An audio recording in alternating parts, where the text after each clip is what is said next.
There's going to be people walking around with backpacks at Lollapalooza that are going to be selling pills that are going to be laced with fentanyl. There's not a doubt in my mind. A terrifying warning from the DEA. Deadly drugs will be at Lollapalooza. In tonight's special report, the Chicago Division's Deputy Special Agent in charge says with the music festival comes experimentation, which may lead to deadly doses. Elizabeth Matthews live in Grant Park with the story. Elizabeth. The DEA says with an event like this, it's not a matter of if drug traffickers will be here at Lollapalooza, but how many. The war on drugs has evolved. Experimenting now is not like experimenting, 10, 15, 20 years ago. From the 1980s. This is drugs.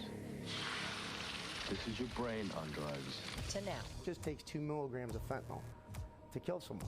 Local, state, and federal law enforcement fight fentanyl on every level, from the streets to large events. Lollapalooza is like Christmas for drug traffickers. Lollapalooza attracts hundreds of thousands of music lovers every summer. With that, Chicago DEA Deputy Special Agent in charge, Shane Catone, says comes curious youth looking to experiment and greedy drug traffickers hoping to capitalize. And a drug trafficker, that's a perfect market. You're going to tell me you're going to put everybody in one area and I can go and serve to these individuals here, and I can the potential to addict thousands and thousands of people. Catone says they found fentanyl in heroin, meth, cocaine, even marijuana. It's 50 times more potent than heroin and can kill even the first time. All it takes is one dosage and you're dead. That's it. It shuts your system down. You stop breathing. While the DEA goes after drug kingpins and large-scale traffickers, it's local departments finding the local dealers.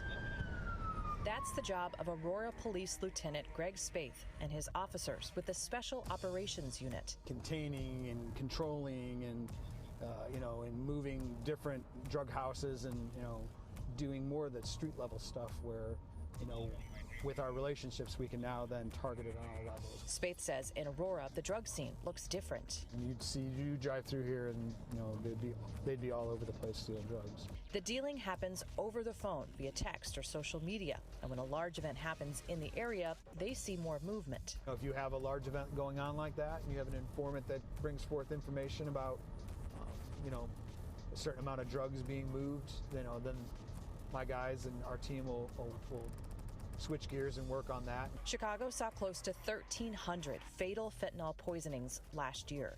The DEA has seized 80,000 fentanyl pills since last October. I've done this job for 20 years. I can't distinguish between a fake fentanyl pill or a pill containing fentanyl and one that doesn't. They're indistinguishable. A real oxycodone pill compared to a fake one.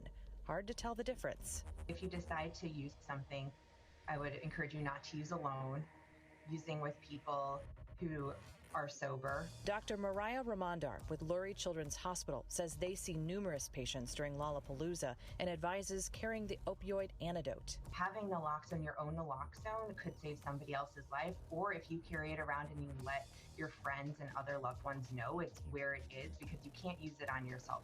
Catone's advice for parents: watch for disconnected or odd behavior. Look out for a shift in friends.